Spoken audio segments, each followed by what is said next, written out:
Berikut ini adalah seluruh jadwal kegiatan tengah minggu. Umas Online Service, JZN Youth Online Service.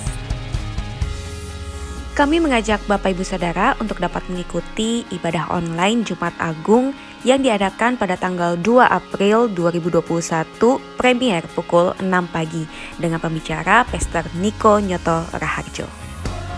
Bagi Bapak Ibu Saudara yang membutuhkan dukungan doa, dapat mengisi prayer request dan praise report untuk kesaksian Bapak Ibu yang mengalami kebaikan Tuhan dengan cara scan QR Code yang tertera di layar kaca Anda atau melalui link berikut ini. Dan juga untuk layanan konseling dapat menghubungi nomor berikut ini. Bagi Bapak Ibu Saudara yang rindu untuk memberikan persembahan yang persepuluhan, dapat melalui rekening berikut ini ataupun dapat melalui scan QR Code yang tertera di layar kaca Anda. Kami informasikan bagi Bapak Ibu Saudara yang rindu untuk memberikan persembahan diakoninya, dapat ditransfer melalui scan QR Code yang tertera pada layar berikut ini. Dan untuk keseluruhan kegiatan di GBI Rayon 1D dapat Anda lihat melalui mobile apps GBI Rayon 1D. Deklarasi iman dalam lindungan Allah. Orang yang duduk dalam lindungan yang maha tinggi dan bermalam dalam naungan yang maha kuasa akan berkata kepada Tuhan, tempat perlindunganku dan kubu pertahananku, Allahku yang kupercayai. Sungguh dialah yang akan melepaskan engkau dari jerat penangkap burung, dari penyakit sampar yang busuk. Dengan kepaknya ia akan menudungi engkau, di bawah sayapnya engkau akan berlindung, kesetiaannya ialah perisai dan pagar tembok. Engkau tak usah takut terhadap kedahsyatan malam, terhadap panah yang terbang di waktu siang, terhadap penyakit sampar yang berjalan di dalam gelap, terhadap penyakit menular yang mengamuk di waktu petang. Walau 1.000 orang rebah di sisimu dan 10.000 di sebelah kananmu, tetapi itu tidak akan menimpamu. Engkau hanya menontonnya dengan matamu sendiri dan melihat pembalasan terhadap orang-orang fasik. Sebab Tuhan ialah tempat perlindunganmu, yang maha tinggi telah kau buat tempat perteduhanmu. Malapetaka tidak akan menimpa kamu dan tulah tidak akan mendekat kepada kemahmu. Sebab malaikat-malaikatnya akan diperintahkannya kepadamu untuk menjaga engkau di segala jalanmu. Mereka akan menatang engkau di atas tangannya, supaya kakimu jangan terantuk pada batu. Singa dan ular tedung akan kau langkahi, engkau akan menginjak anak singa dan ular naga. Sungguh hatinya melekat kepadaku, maka aku akan meluputkannya, aku akan membentenginya sebab ia mengenal namaku. Bila ia berseru kepadaku, aku akan menjawab, aku akan menyertai dia dalam kesesakan, aku akan meluputkannya dan memuliakannya. Dengan panjang umur akan kukenyangkan dia dan akan kuperlihatkan kepadanya keselamatan daripadaku. Amin.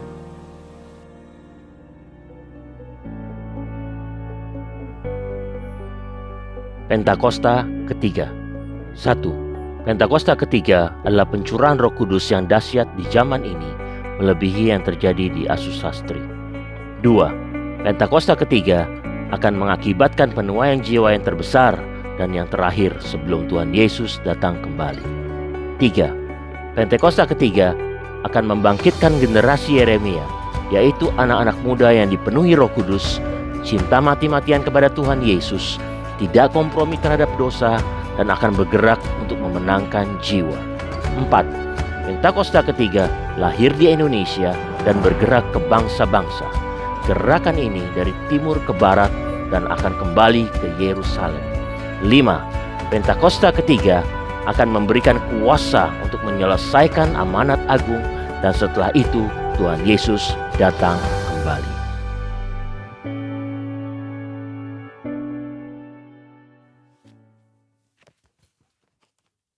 Halo, shalom semuanya.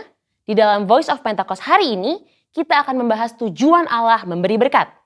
Kebanyakan orang Kristen kalau mendapat berkat akan mengucapkan haleluya.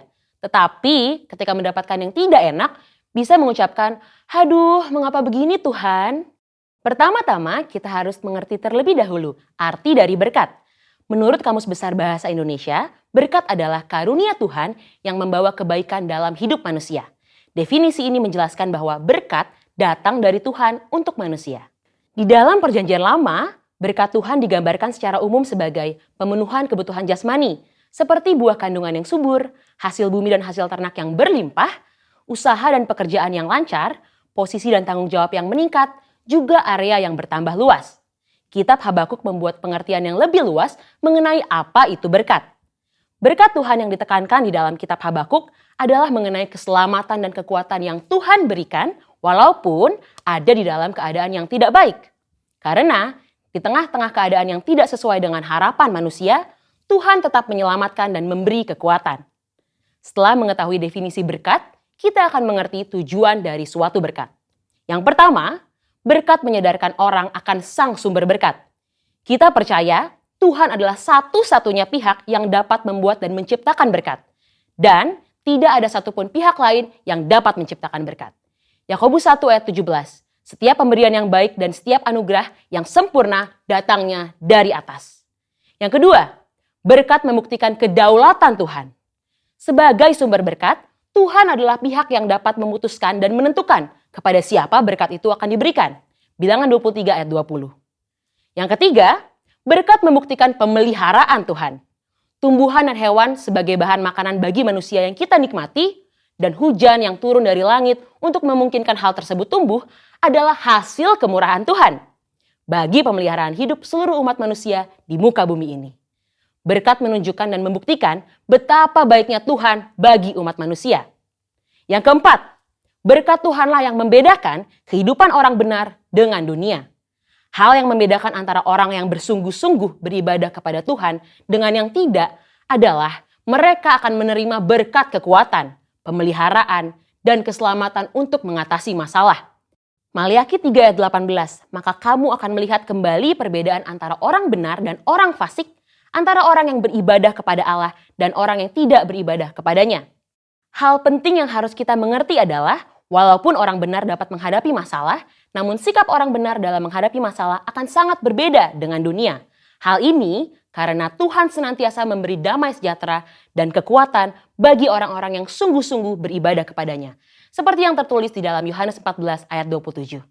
Dan yang kelima, berkat Tuhan untuk menunjukkan kasih setia Tuhan. 2 Petrus 3 ayat 9 menulis, Tuhan tidak lalai menepati janjinya, sekalipun ada orang yang menganggapnya sebagai kelalaian, tetapi ia sabar terhadap kamu, karena ia menghendaki supaya jangan ada yang binasa, melainkan supaya semua orang berbalik dan bertobat. Kita yakin bahwa berkat dan pemeliharaan Tuhan membuktikan ia adalah Allah yang setia, walaupun kita sebagai manusia terkadang tidak setia, namun ia tidak pernah lalai menepati janji-janjinya. Yang keenam, berkat Tuhan menguji integritas kita. Mengutip kata-kata terkenal dari Robert Ingersoll, yaitu setiap manusia dapat tahan dalam keadaan yang tidak baik, namun hanya manusia hebat yang dapat bertahan di dalam kelimpahan. Kutipan ini menunjukkan bahwa hidup berkelimpahan atau penuh berkat terkadang dapat menjatuhkan seseorang. Namun, hanya orang yang memiliki integritas saja yang dapat tetap hidup benar di saat berkelimpahan. Integritas dapat membuat seseorang untuk dapat bersikap rendah hati dan memiliki empati terhadap lingkungan sekitarnya saat mengalami kelimpahan. Selain itu, orang yang mempunyai integritas dapat menjaga hidupnya tetap benar, walaupun ia memiliki segala kemampuan dan kesempatan untuk berbuat apapun tanpa batasan. Dan yang terpenting, orang yang berintegritas hatinya tetap dapat percaya dan melekat kepada Tuhan, serta menaruh harapannya kepada Tuhan, walaupun ia memiliki segala yang ia butuhkan dan inginkan. Mari saudara, kita terus percaya bahwa berkat Tuhan yang kita nikmati bukan hanya sekedar pemenuhan jasmani saja, namun kekuatan dan damai sejahtera yang kita rasakan itu juga merupakan berkat Tuhan yang kita terima. Biarlah kita senantiasa terus sadar bahwa keberadaan kita bukan hasil kekuatan kita sendiri, namun merupakan berkat Tuhan bagi kita. Jangan kita fokus pada berkatnya, namun teruslah mendekat pada sumber berkatnya, yaitu Allah sendiri di dalam kehidupan kita. Saudara, untuk penjelasan lebih lengkapnya dari tim teologi kami, jangan lupa buka link yang ada di atas atau scan QR Code yang tersedia. Salam integritas, Tuhan Yesus memberkati.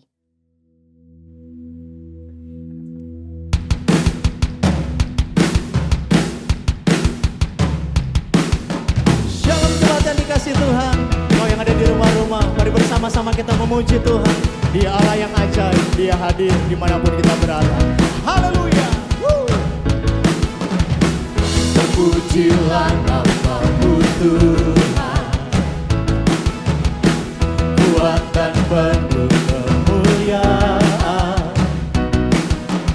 Satu suara kami nyatakan, kebesaran-Mu tetap selamanya. Terpujilah nama-Mu Tuhan, ajaib dan penuh keagungan. Satu hati kami nyatakan, kerajaan-Mu kekal selamanya.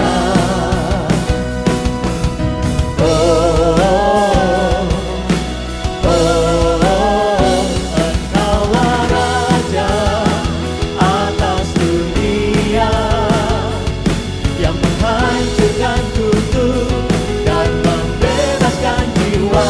Kami bersorak, bertepuk tangan. Engkau Tuhan berjaya dan memerintah untuk selamanya. Mari katakan terpujilah, terpujilah nama-Mu Tuhan, ajaib dan penuh keagungan. Satu hati kami nyatakan, satu hati kami nyatakan, kerajaan-Mu kekal selamanya.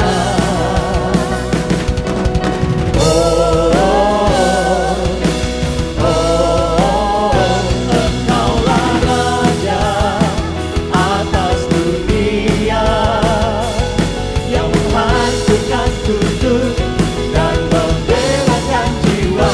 Kami bersorak, bertepuk tangan.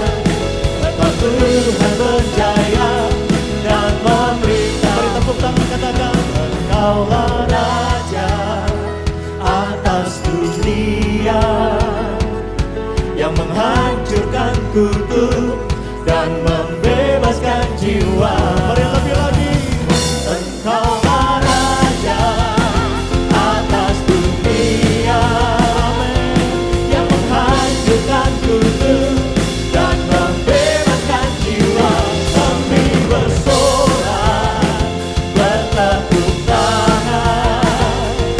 Engkau Tuhan berjaya dan sekali lagi katakan, Engkaulah Raja atas dunia. Ini kekuatan kami Tuhan, yang menghancurkan kutuk, membebaskan jiwa, membebaskan jiwa. Kami bersorak, bertepuk tangan. Engkau Tuhan berjaya dan memerintah untuk selamanya. Mari kita berikan tepuk tangan yang terbaik bagi Allah kita. Pada sorakan haleluya. Engkau dahsyat, Engkau luar biasa Tuhan. Kami percaya Allah yang ajaib itu hadir bersama dengan kami. Engkau bertahta di atas setiap pujian umat-Mu Tuhan. Kami bawa sembah kami, pujian kami bagi Raja yang ajaib, Yesus namanya. Haleluya Tuhan. Terima kasih Tuhan. Ajaiblah Tuhan, Kau sungguh heran. Semua yang di sini memuja Tuhan. Engkaulah Allah yang patut disembah. Yesus Tuhanku yang heran. Mari angkat suaramu, katakan.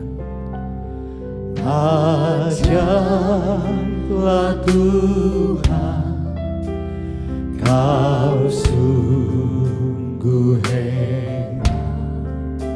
Semua yang di sini memuja Tuhan. Engkaulah Allah yang patut disembah. Yesus Tuhanku yang hebat. Mari katakan ajaiblah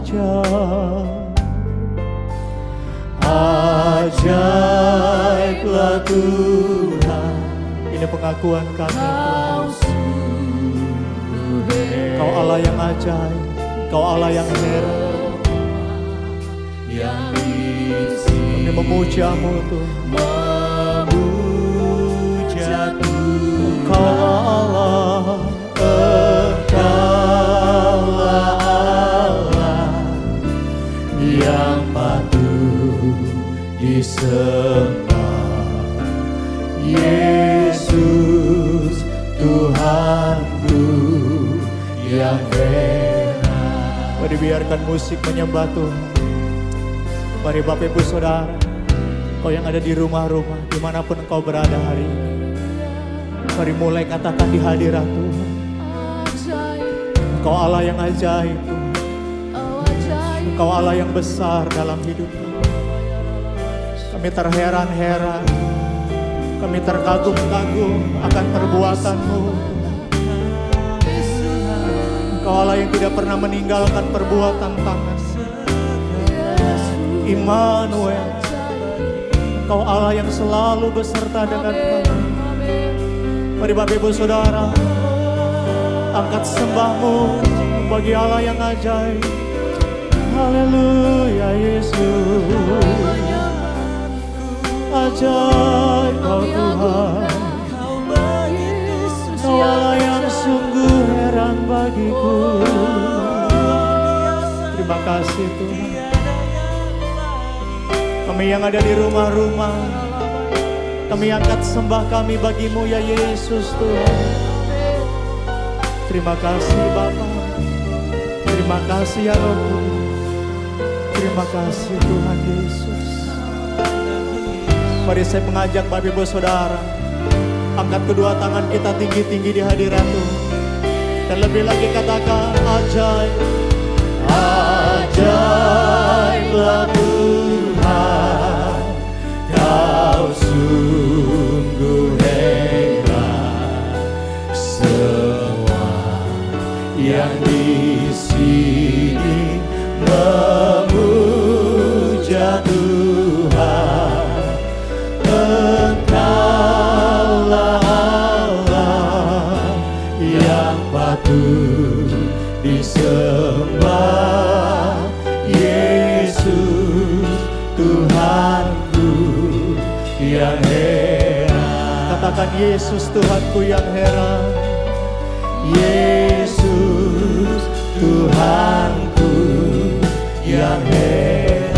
Mari taruh tangan kanan di dada, katakan Yesus Tuhanku yang heran.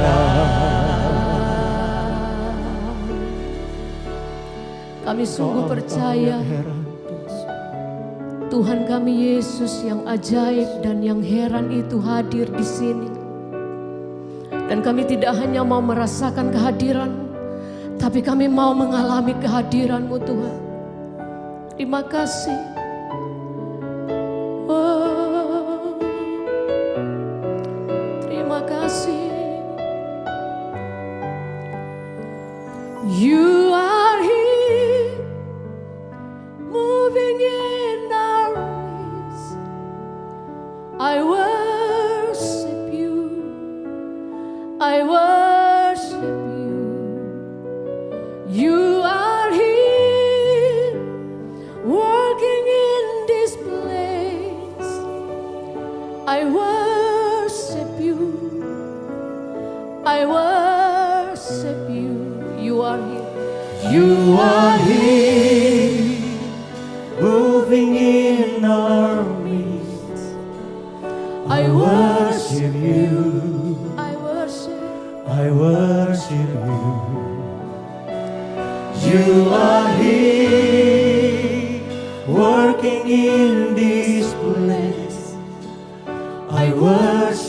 you. I worship you. You are here, Moving in our midst. I worship you.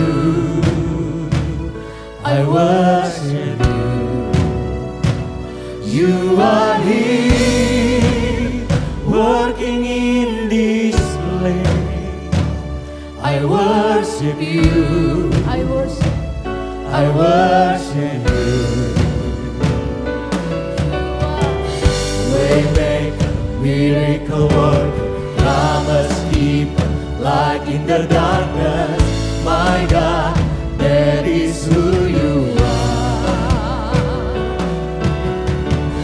Waymaker, miracle worker, promise keeper, light in the darkness. My God, that is who you are.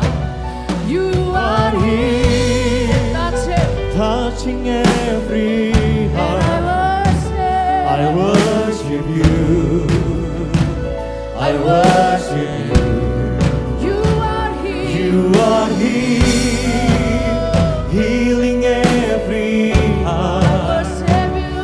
I worship you. I worship you. You are here. You are here, That's it. touching every heart. I worship you. I worship you. You are here, healing every heart. I worship you. I worship you. Come on, everybody sing. Waymaker. Waymaker, miracle worker, promise keeper, light in the darkness. My God, that is who you are. You are waymaker, miracle worker, promise keeper, light in the darkness.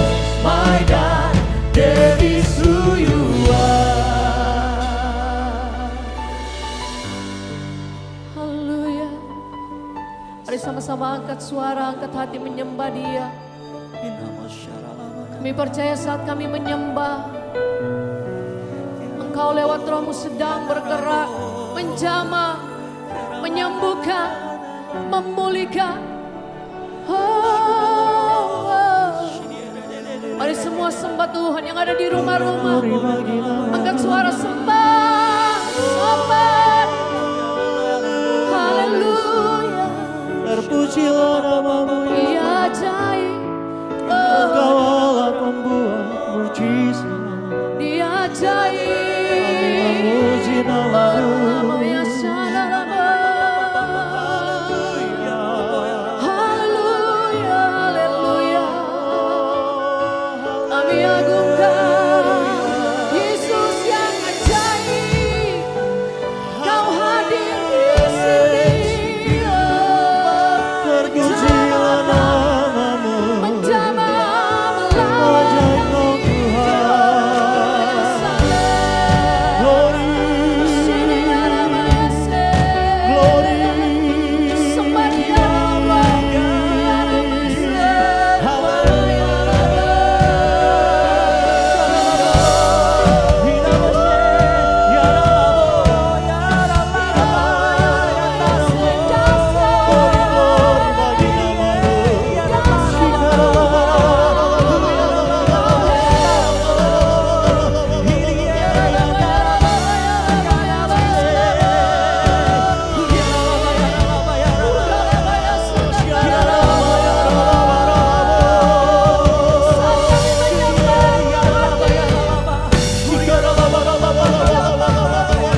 Kami percaya bahwa dalam satu kesatuan hati ada kuasa yang luar biasa. Kami menyembah, memuji nama-Mu Tuhan bersama-sama setiap jemaat-Mu di rumah-rumah.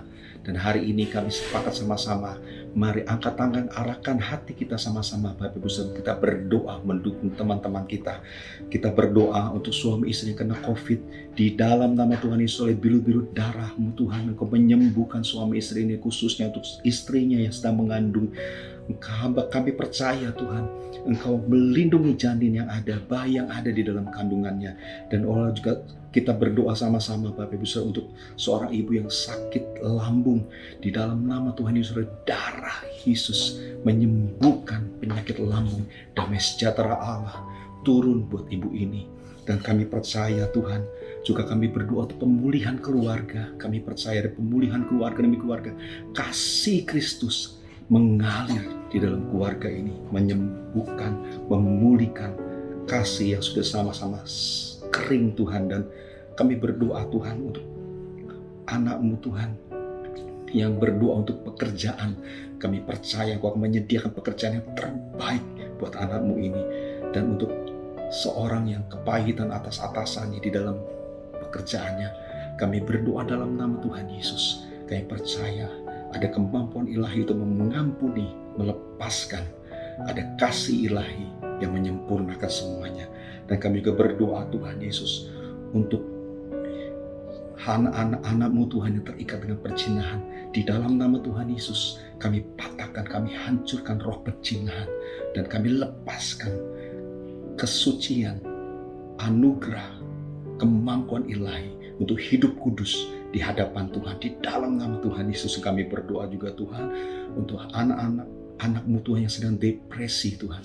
Kami percaya ada karunia iman yang keluar, yang percaya bahwa Allah sanggup melakukan segala perkara di dalam nama Tuhan Yesus.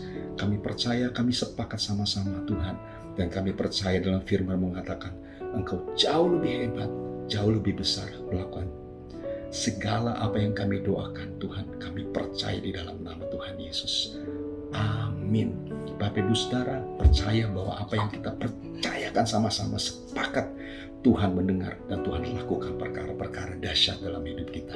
Dan hari ini kita akan diberkati oleh Pastor Leonardo Asyamsyuri. Mari nikmati berkat Tuhan dalam firman-Nya dan nikmati setiap janjinya dalam kehidupan setiap kita. Dalam nama Tuhan Yesus, Tuhan berkati Bapak Ibu Saudara. Haleluya. Amin. Shalom, apa kabar? Puji Tuhan, Tuhan Yesus memberkati kita semua. Saya percaya Anda semua dalam perlindungan Tuhan, pemeliharaan Tuhan, dan berkat-berkat-Nya. Amin. Tanpa terasa memang waktu berjalan begitu cepat. COVID sudah 1 tahun ini, saudara. Ya, pandemi ini, ya 1 tahun kita nggak perlu merayakan ya. Jangan merayakan. Ulang tahun boleh, kalau yang ini nggak usah. Puji Tuhan. Baik, Bapak Ibu Saudara, hari ini saya akan menyampaikan pesan firman Tuhan mengenai kejujuran. Sebuah topik yang sebenarnya tidak populer. Sebuah topik yang sebenarnya, tema yang sebenarnya orang agak sedikit, ya nggak gitu tertarik untuk mendengar khotbah dengan tema kejujuran, saudara. Ya, kenapa demikian? Karena kejujuran sekarang memang sudah langka, saudara, susah ditemukan. Bahkan saya menyebutnya sebagai barang mahal, barang mewah, langka, nggak ada, susah ditemukan, saudara.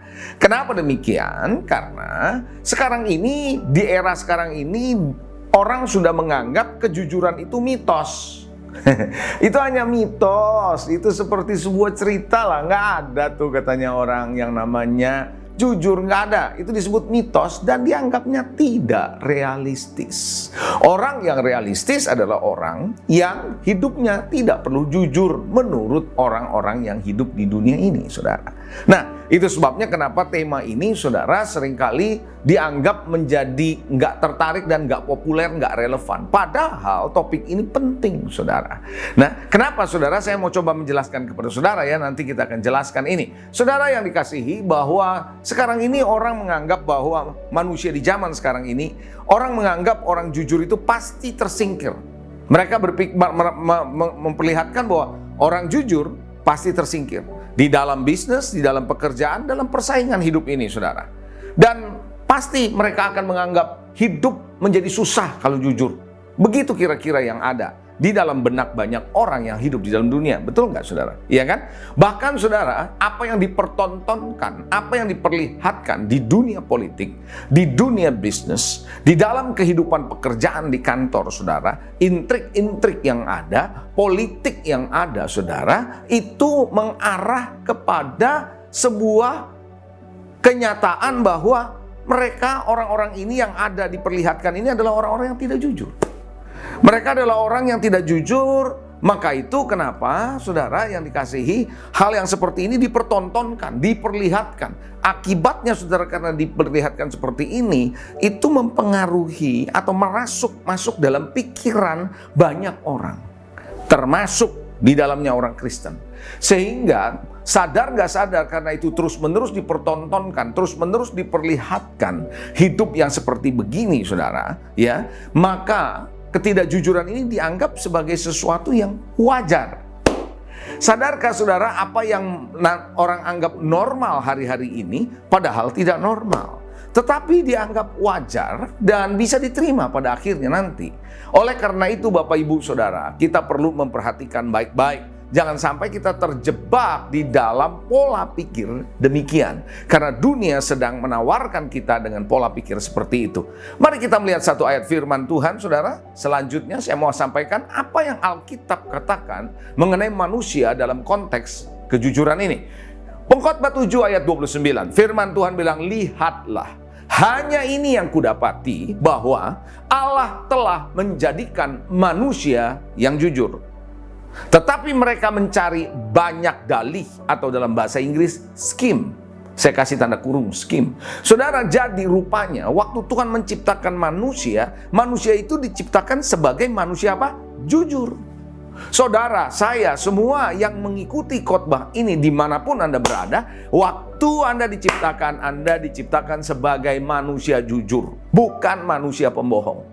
Ingat itu baik-baik. Tetapi sayangnya mereka, manusia ini, mencoba mencari banyak dalih, berbagai macam alasan. Nah, Bapak Ibu Saudara, jadi kalau demikian sebenarnya, nanti saya akan jelaskan lebih jauh lagi mengenai ayat ini saudara. Saudara, berarti kejujuran itu adalah sifat dasar manusia waktu diciptakan dong kalau begitu. Yes, betul. Tapi dosa telah membuat hidup manusia menjadi harus berpeluh dengan susah payah. Mereka harus menerima rezekinya. Anda bisa baca di dalam Kejadian, ketika Tuhan mengutuk tanah, di mana ketika manusia jatuh dalam dosa, dan Tuhan berkata, dengan berpeluh, dengan susah payah engkau akan menerima rezekimu. Nah, disitulah manusia mencoba menghindar atau keluar dari susah payah ini dengan cara, berbagai macam cara untuk menyelamatkan diri, berbagai macam cara untuk mencapai keberhasilan, berbagai macam cara untuk mendapatkan apa yang dia inginkan. Itulah yang disebut dengan dalih. Dan pada akhirnya kebohongan menjadi terbuka dalam kehidupan model seperti ini. Padahal awalnya enggak. Dosa, kehilangan, manusia jatuh dalam dosa, kehilangan kemuliaan Allah. Nah, sejak itu saudara, hidup jadi susah karena dosa. Hidup jadi sulit, persaingan jadi berat. Nah, supaya bisa menang, supaya bisa berhasil, supaya bisa dapat apa yang diinginkan, atau mungkin bisa menyelamatkan diri dari hal-hal yang sebenarnya berbahaya atau hal-hal yang harus dihadapi, tantangan hidup, maka saudara mencoba untuk berbohong. Dan akhirnya saudara, mulailah ketidakjujuran menjadi bagian dari kehidupan umat manusia, termasuk di dalamnya orang Kristen. Oleh karena itu saudara, jangan biarkan kita menjadi orang yang tidak jujur. Bukankah Adam adalah manusia pertama yang memperlihatkan hidup tidak jujur? Ketika dia jatuh dalam dosa, dia menyembunyikan dirinya, menjauh dari Tuhan, memakai cawat, dan dia menjauh dari Tuhan. Dia bersembunyi. Saudara, tidak berani lagi apa adanya waktu bergaul, berjalan bersama Tuhan sebelum jatuh dalam dosa. Saudara yang dikasihi, kita perlu ngerti bahwa kejujuran itu, kalau kita hidupi, Anda dengarkan terus firman Tuhan ini, maka Anda tahu apa yang akan terjadi dalam hidup saudara. Ada buahnya, ada berkatnya dari kejujuran. Yang setuju sama saya boleh katakan amin. Mari kita lihat lagi, ada satu ayat di dalam Amsal pasal 14 ayat yang ke-11. Kalau Anda membaca ayat ini pendek, tapi isinya luar biasa loh saudara. Ada kata-kata seperti dibandingkan orang fasik sama orang jujur. Coba lihat ayat ini ya, baik-baik ya. Perhatikan baik-baik. Rumah, coba katakan rumah. Yes. Orang fasik, coba katakan fasik. Yes. Akan musnah. Coba bilang, rumah, fasik, musnah. Tetapi, nah ini diperhadapkan atau dibandingkan kata tetapi ini. Kemah, coba bilang kemah. Yes. Orang jujur, coba bilang jujur. Yes. Akan mekar. Coba katakan begini. Kemah, jujur, mekar. Oke, kalimat pertama adalah rumah. Rumah sama kemah tidak sama. Rumah lebih permanen daripada kemah, betul apa enggak? Rumah lebih baik daripada kemah, betul atau enggak? Saudara, tetapi rumah orang fasik akhirnya apa? Musnah. Kalau hidupnya fasik, walaupun rumah saudara mungkin jauh lebih permanen, kelihatannya lebih baik, tapi musnah. Tapi ayat ini bilang kemah walaupun sederhana hidupnya, tapi jujur kata Tuhan isinya, maka Tuhan akan buat itu menjadi mekar. Wow, coba katakan amin. Jadi saudara, antara kejujuran dan kefasikan Tuhan sedang akan membuat perbandingan di sini. Oleh karena itu Bapak Ibu Saudara, kita mesti mengerti ada berkatnya untuk hidup orang jujur. Yang jujur katakan amin, yang mau jujur katakan amin. Haleluya. Lihat lagi satu ayat di dalam Yesaya. Yesaya 33 ayat 15 dan 16. Firman Tuhan bilang apa? Orang yang hidup dalam kebenaran. Orang yang hidup dalam kebenaran, yang berbicara dengan apa? Jujur, yang menolak untung hasil pemerasan, yang mengebaskan tangannya supaya jangan menerima suap, yang menutup telinganya supaya jangan mendengarkan rencana penumpahan darah, yang menutup matanya supaya jangan melihat kejahatan. Jadi ayat 15 ini adalah orang yang hidupnya benar dideskripsikan. Yang paling pertama disebut adalah orang jujur, saudara. Oke? Nah, lihat ayat 16, apa yang terjadi kalau Anda hidup jujur, berkatnya apa? Ayat 16, dialah orang yang disebut di ayat 15 tadi, seperti orang yang tinggal aman. Tinggalnya pasti aman, ada perlindungan Tuhan. Katakan amin, haleluya. Tinggalnya aman, di mana? Di tempat tinggi, bukan di tempat yang rendah. Di tempat yang tinggi, orang ini akan ditinggikan oleh Tuhan, dan di tempat tinggi pun Tuhan lindungi dia. Kenapa di sana dikatakan? Karena bentengnya ialah kubu di atas batu. Dahsyat saudara. Perlindungan saudara, perlindungan saya kenapa disebut aman? Itu kubunya atau bentengnya itu yang melindungi itu adalah bukit batu saudara. Nggak main-main, jadi kokoh perlindungannya. Ada di tempat tinggi, perlindungan kokoh. Lanjut katanya, rotinya pun disediakan. Akan ada penyediaan Tuhan. Nggak bakal kekurangan makan, nggak bakal kekurangan dalam hidup ini. Dan dikatakan bahwa rotinya disediakan, air minumnya terjamin. Wow, air minum terjamin, roti terjamin, ada perlindungan di atas, di tempat tinggi, aman. Saudara, hidup yang seperti ini. Makanya saya percaya saudara yang dikasihi Tuhan, kejujuran bukan lagi mitos, bukan tidak realistis, tetapi justru itu realistis, justru itu bukan mitos, itu sebuah gaya hidup yang perlu dihidupi oleh orang percaya, supaya hidup saudara, hidup saya diberkati oleh Tuhan. Yang setuju katakan amin. Kejujuran saudara bukan sesuatu yang harus ditinggalkan, justru harus dikembalikan, dihidupi, karena Tuhan menciptakan saudara, menciptakan saya pada dasarnya sebagai orang yang jujur. Bisa katakan amin? Haleluya. Nah, saudara yang dikasihi, saya mau ajak saudara untuk bisa melihat berikutnya apa yang saya mau sampaikan. Mengapa kejujuran itu penting? Kenapa kejujuran penting?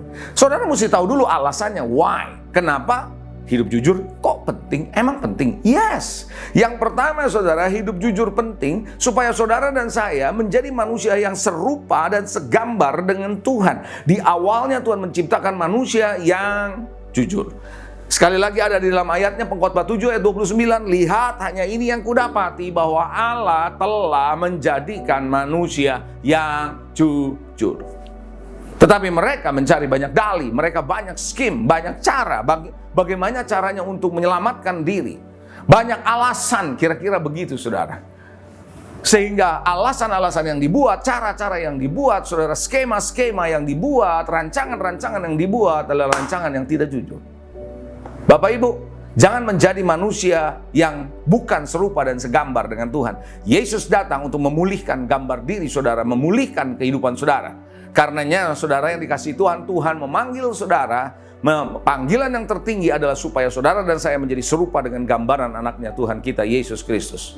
Katakan amin. Itu alasan pertama, kenapa kita perlu hidup jujur. Karena kita menjadi manusia yang serupa dan segambar dengan Tuhan. Haleluya. Amin. Yang kedua, kenapa saudara dan saya perlu hidup jujur? Supaya saudara dan saya menjadi orang yang bisa dipercaya. Saudara tahukah saudara, kejujuran dan kebohongan ada kaitannya dengan bisa dipercaya atau tidak dipercaya? Coba bayangkan kalau Anda punya sahabat, nggak usah ngomong sahabat deh. Anda punya anak, Anda punya pasangan hidup, atau di rumah saudara ada pembantu, ada sopir misalnya, atau karyawan di perusahaan saudara yang nggak jujur, emang bisa dipercaya? Ya nggak mungkin lah ya saudara. Karena itu kejujuran ada kaitannya dengan bisa dipercaya atau tidak. Nah, Amsal 28 ayat 20 berkata apa? Orang yang dapat dipercaya mendapat banyak berkat. Jangan cuma lihat banyak berkatnya. Orang yang menerima banyak berkat adalah orang yang dapat dipercaya. Nah, salah satunya untuk bisa dipercaya adalah jujur. Haleluya. Ada amin saudara? Yes saudara, tetapi orang yang ingin cepat kaya tidak akan luput dari hukuman. Ayat ini jelas, orang yang ingin cepat kaya, bagaimana caranya untuk cepat kaya? Ya banyak cara, skem tadi, dalih tadi, berbohong mungkin, menipu mungkin saudara. Mengambil bagian yang bukan menjadi milik dia saudara, itu membuat dia cepat kaya, tapi tidak bebas hukuman. Tapi Alkitab juga berkata, siapa yang mengumpulkan sedikit demi sedikit, dia menjadi kaya. Pertanyaannya kenapa sedikit demi sedikit? Karena orang jujur, hasilnya nggak banyak. Tapi kejujurannya, ingat tadi, kemah orang jujur akan apa? Mekar. Tuhan akan pertambahkan, Tuhan akan berkati. Saya percaya saudara yang hidupnya jujur hari-hari ini diberkati Tuhan. Haleluya. Katakan amin. Jelas saudara? Itu adalah yang kedua, kita menjadi manusia yang bisa dipercaya. Mau dipercaya? Mau menjadi orang yang bisa percaya? Amin. Yang ketiga, saudara dan saya akan menjalani hidup tanpa beban dan apa adanya. Coba bilang nggak ada beban. Yes. Coba bilang apa adanya. Yes. Belajarlah hidup apa adanya, bukan ada apanya. Saya ulangi, belajarlah hidup apa adanya, bukan ada apanya. Kalau ada apanya kan ada modus gitu ya. Ada udang di balik bakwan, kira-kira gitu, di balik batu ya. Ada maksud terselubung, motivasi tidak baik. Tapi kalau apa adanya, transparan, jujur. Saudara, orang yang jujur adalah orang yang apa adanya. Biasanya orang jujur itu secara psikologis lebih sehat. Jiwanya lebih sehat. Karena nggak ada sesuatu pun yang dia sembunyikan. Coba lihat orang yang suka menyembunyikan pembukuannya di kantor. Coba saudara, keuangan, pembukuan disembunyikan. Suami menyembunyikan keuangan dari istrinya. Saudara pikir hidup akan tenang? Nggak bakal tenang saudara. Kenapa? Karena dia harus belajar bagaimana caranya untuk membohongi istrinya. Membohong kalau di kantor untuk pembukuan ganda. Bagaimana membohongi orang pajak saudara. Bapak ibu saudara, yakinlah kalau orang yang jujur nggak pernah punya rasa tertuduh dalam jiwanya. Makanya dia plong, sehat, panjang umur saudara. Lihat orang-orang di zaman ayah saya, angkatan saya, papa saya umur 98 saudara waktu meninggal. Nah saudara, sehat sebenarnya hanya karena faktor dia tidak bisa pup, itu doang saudara. Dokter aja sampai kaget dia harus meninggal. Kenapa saudara? Karena hidupnya memang jujur. Dia mengajarkan saya kejujuran, nilai-nilai itu. Dan dia buktikan bagaimana hidupnya diberkati dengan kejujuran. Oh saudara, orang yang jujur nggak ada beban, saudara, nggak ada sesuatu yang dia harus takuti. Hidup jadi tenang, nggak rasa bersalah dan seterusnya. Saudara yang dikasihi, itu sebabnya ketika kita punya rasa bersalah, setan akan masuk menuduh saudara dan saya. Itu sebabnya hari ini saya mau mengajak saudara, biarlah hidup tanpa beban. Apa adanya, bukan ada apanya. Ada amin. Yang keempat, kenapa kita perlu hidup saudara di dalam kejujuran? Karena itu akan menolong saudara dan saya sendiri. Kita menolong diri kita sendiri. Oh iya? Yes. Ayat firman Tuhan jelas di dalam Amsal 2 ayat ke-7. Lalu nanti kita lihat ayat 21-22. Ayat yang ke-7 bilang, iya, Tuhan menyediakan pertolongan. Buat siapa? Buat orang jujur. Orang jujur selalu ada persediaan untuk menolongnya. Pertolongan saudara. Oh ya, ada saudara. Bapak ibu saudara, tak menjadi perisai bagi orang yang tidak bercela lakunya. Tuhan akan menjadi perisai buat dia. Karena orang jujurlah akan mendiami tanah. Orang jujur akan dikasih berkat. Dan orang yang tidak bercela akan tetap tinggal di situ. Tapi dikatakan orang fasik akan dipunahkan dari tanah itu. Dan pengkhianat akan dibuang dari situ.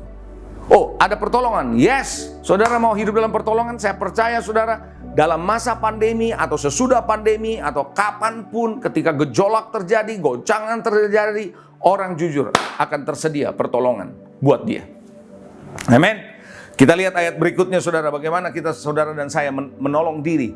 Ada cerita di dalam kitab Ayub, bagaimana seorang Ayub ini saudara dilindungi oleh Tuhan. Wow, di dalam ayat yang ke-8 Ayub pasal 1, Tuhan bertanya kepada iblis. Tanyanya apa? Apakah engkau memperhatikan hambaku Ayub, katanya.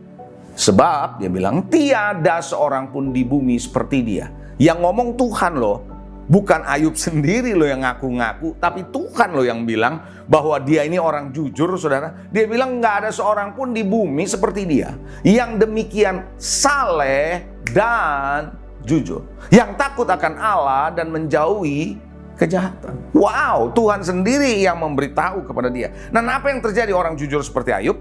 Ayat 9, iblis bilang kepada Tuhan, apakah dengan tidak mendapat apa-apa Ayub takut akan Allah?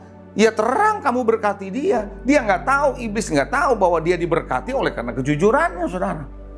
Ayat yang ke-10, dia berkata, bukankah engkau, iblis bilang, yang membuat pagar sekeliling dia dan rumahnya serta segala yang dimilikinya. Jadi setan tahu kalau Ayub ini ada perlindungan dari Tuhan. Ada berkat, ada perlindungan. Tapi Tuhan bilang, kamu tahu nggak kenapa dia diberkati? Kamu tahu nggak kenapa dia dilindungi? Dia jujur. Saudara mau diberkati? Jangan cuma mau berkatnya doang. Saudara mau dilindungi? Jujur. Lanjut berikutnya di ayat itu, bahwa dikatakan, apa yang dikerjakan telah kau berkati dan apa yang dimilikinya makin bertambah di negeri itu. Jelas aja saudara, karena dia jujur. Setan iri. Setan bilang terang aja dia bisa begitu. Kamu lindungi sih, kamu berkati sih. Aha, tapi Tuhan bilang, kamu harus lihat dia jujur. Mau jujur? Jujur menolong diri saudara sendiri. Jujur menolong diri saya sendiri. Bagian terakhir dari khotbah saya, kalau begitu, kejujuran itu apa artinya buat saudara dan saya? Namun sebelumnya kita baca dulu satu ayat lagi, Mazmur 37 ayat yang ke-37. Firman Tuhan bilang begini, perhatikanlah orang yang tulus dan lihatlah kepada orang yang jujur. Orang tulus diperhatikan, lihat orang jujur. Sebab pada orang yang suka damai, orang jujur suka damai, nggak suka keributan, akan ada apa? Masa depan. Kalau Anda jujur, bukan cuma diberkati, bukan cuma ada pertolongan, bukan cuma ada perlindungan, tapi ada masa depan. Saya percaya saudara, apa yang ada di depan kita tidak tahu, tapi percayalah, orang jujur ada berkatnya di depan, masa depan yang luar biasa. Haleluya. Katakan amin. Puji Tuhan. Saudara, saya percaya sampai di sini Anda sudah mulai bisa melihat bahwa kejujuran bukan mitos. Kejujuran bukan sesuatu yang tidak populer, tidak relevan untuk dikhotbahkan, tapi justru itu penting untuk dikhotbahkan, dihidupi nilai-nilai itu buat saudara dan saya sebagai anak Tuhan. Katakan amin. Yes. Nah, sekarang adalah kejujuran berarti apa? Kejujuran berarti yang pertama, menurut saya orang jujur adalah orang yang tidak suka berbohong. Orang yang tidak suka menipu gitu. Gak suka menipu, gak suka bohong. Amsal 29 ayat 12 berkata, kalau pemerintah memperhatikan kebohongan, semua pegawainya fasik. Kata memperhatikan, kebohongan kata memperhatikan, itu bermakna mempercayai atau memercayai. Oh ya, saudara. Bahasa Indonesia yang benar, memercayai, bukan mempercayai. Memercayai, itu bahasa Indonesia yang benar.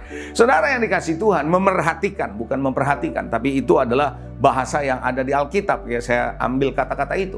Saudara, memerhatikan itu bermakna memercayai. Jadi kalau saudara dan saya selalu percaya sama kebohongan, fasik loh. Pemerintah pegawainya pasti fasik, saudara. Orang-orang yang suka berbohong selalu tertariknya sama apa? Kebohongan pasti. Emang tertarik sama kejujuran? Ya enggak lah. Betul enggak, saudara? Iyalah. Sebaliknya orang yang jujur tertarik sama orang yang jujur.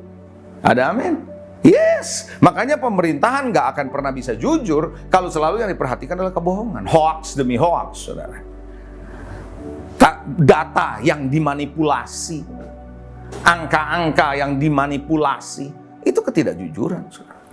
Karena suka berbohong, artinya pasti banyak merugikan orang. Coba lihat orang yang banyak berbohong hidupnya, merugikan orang lain.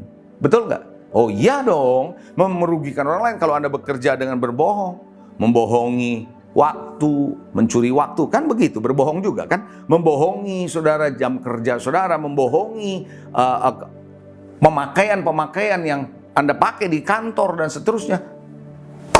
Itu merugikan perusahaan. Iya, saudara. Bahkan bisa merusak kepercayaan. Tadi kita sudah bahas. Merusak kepercayaan jelas. Apalagi kalau kita pelayan Tuhan, businessman di marketplace, melayani Tuhan lagi. Saudara, kalau kita berbohong itu merusak kepercayaan. Bukan cuma kita yang gak dipercaya. Bukan cuma gereja. Tapi Tuhan pada akhirnya yang mendapat celaan. Halo? Amin. Saudara yang dikasih Tuhan, orang yang suka berbohong pasti, saudara, akan membentuk moral dan disiplin kerja yang rendah etos kerjanya. Kenapa? Karena nggak jujur, bohong terus, berbohong, telat berbohong, kerjaan nggak selesai berbohong, dan banyak hal. Dan jangan heran kalau orang yang suka berbohong, dengar baik-baik, dia akan membuka pintu untuk dosa-dosa yang lain masuk. Diawali dengan berbohong, dia akan masuk. Karena orang bisa sekali berbohong, akan ada bohong yang kedua, bohong ketiga, bohong keempat. Dan Anda akan mudah sekali, karena bohong itu seperti membuka pintu untuk berbuat dosa yang lain. Percayalah, hati-hati saudara. Orang yang suka berbohong, karena orang jujur gak suka berbohong. Ada amin? Itu yang pertama, saudara. Kejujuran berarti tidak berbohong. Yang kedua, orang yang namanya jujur atau kejujuran berarti sepenuh hati, full heart. Yesaya 32 ayat 8 berkata, tapi orang yang berbudi luhur, hatinya luhur, budinya luhur, akan merancang hal yang luhur, pikirannya luhur, dan ia akan bertindak demikian. Jadi saudara, kalau orang jujur pada dasarnya, kalau disuruh kerja atau dia melakukan pekerjaan, dia akan sepenuh hati. Dia nggak akan pernah sembunyikan. Dia nggak akan pernah mencuri waktu. Ada amin? Dia tidak akan membohongi dirinya. Dia tidak akan membohongi atasannya. Dia tidak akan membohongi teman kerjanya. Dia tidak akan membohongi bawahannya. Karena dia bekerja sepenuh hati.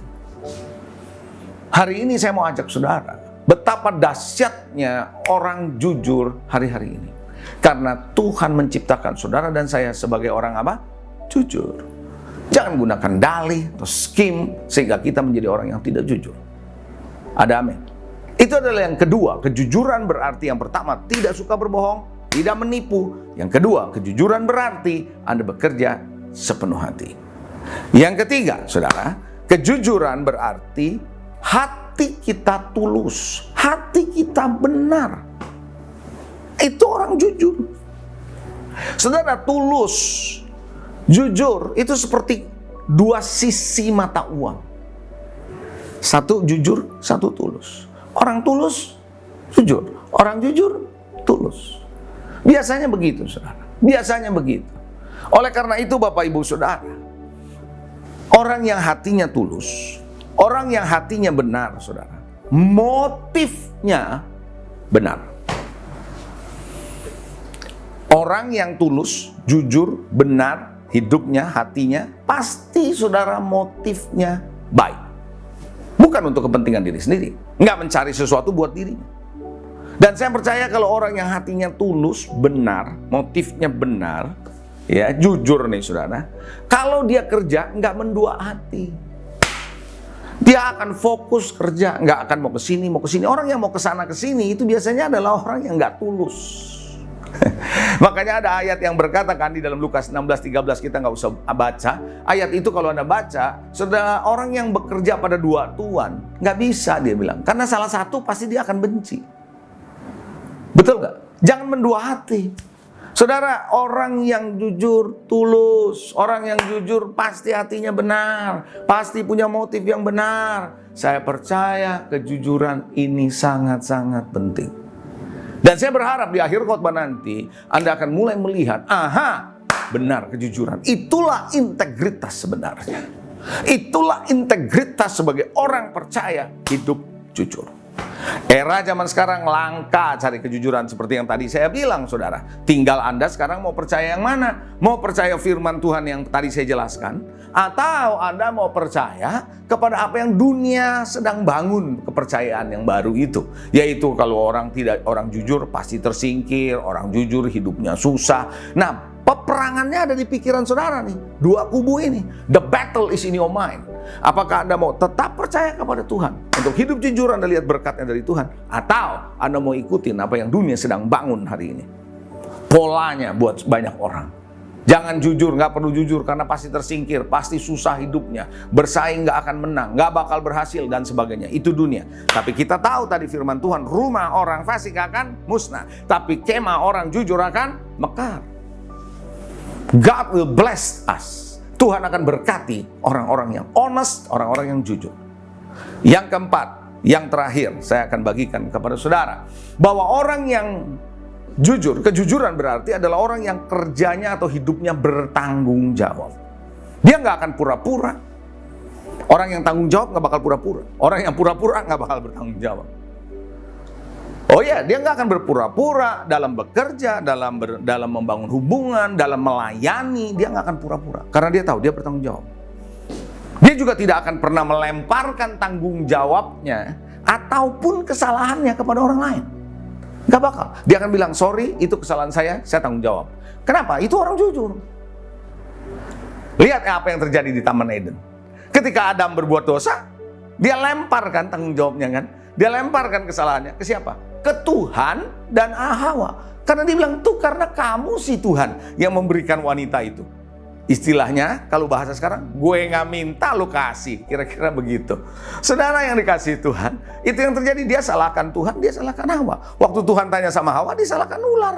Nah, oleh karena itu, saudara, kita jangan belajar dari Adam yang menyalahkan Tuhan, menyalahkan Hawa, menyalahkan ular, dan seterusnya. Kita harus belajar berkata, itu salah saya.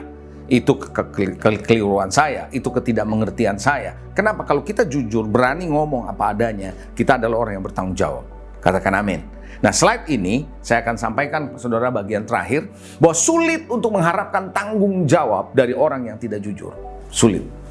Orang yang tidak jujur suruh tanggung jawab, nggak bakalan dia bohongin saudara, bohongin saya, mana kita tahu. Iya kan? Ketidakdisiplinan adalah cermin atau merupakan cermin dari kurangnya tanggung jawab. Jadi orang nggak disiplin sebenarnya adalah orang yang nggak tanggung jawab. Dan orang yang nggak tanggung jawab sebenarnya kenapa? Karena salah satu akarnya adalah tidak jujur.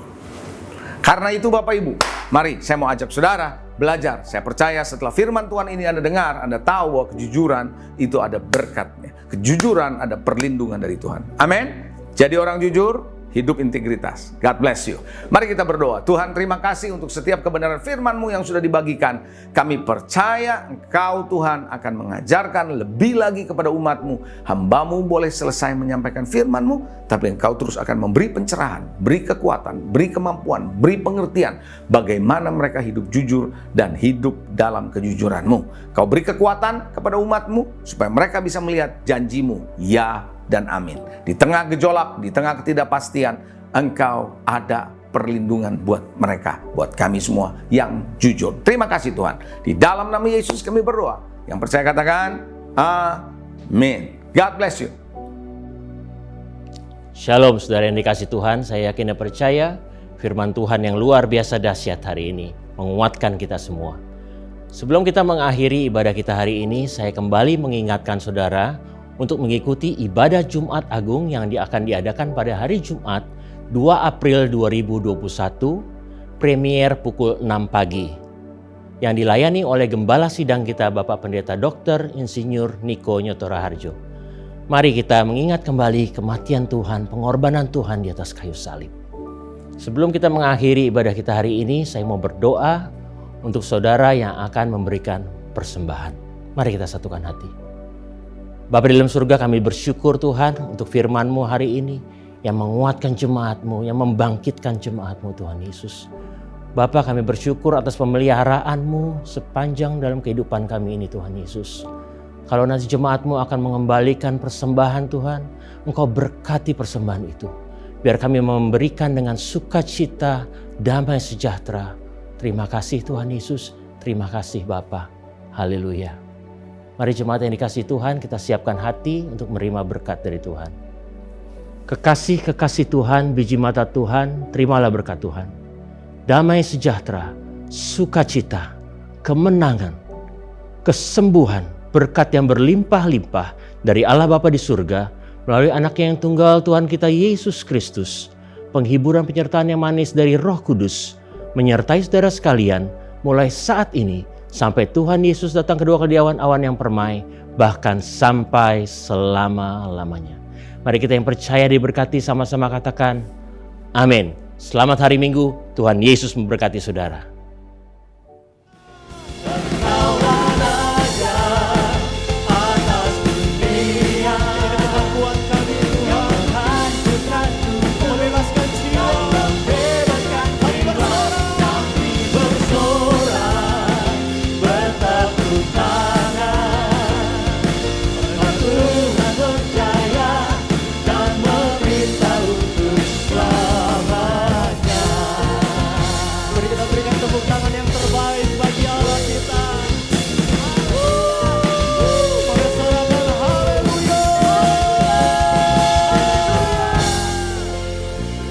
Engkau dahsyat, Engkau luar biasa Tuhan.